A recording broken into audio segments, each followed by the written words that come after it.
بسم اللہ الرحمن الرحیم۔ السلام علیکم ورحمۃ اللہ وبرکاتہ۔ تہجد میں جو مانگو گے ملے گا۔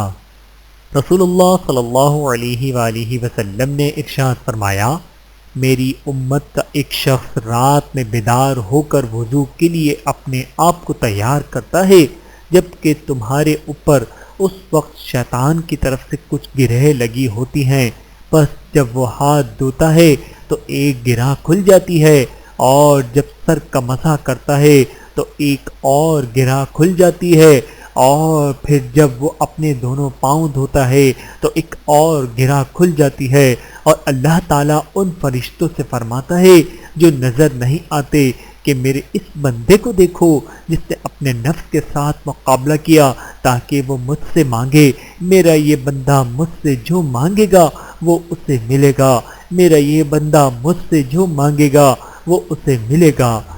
بہوالا صحیح ابن حبان، حدیث نمبر 1052۔ اللہ تعالی ہم سب کو احادیث مبارکہ پہ عمل کرنے کی توفیق عطا فرمائے، آمین ثم آمین۔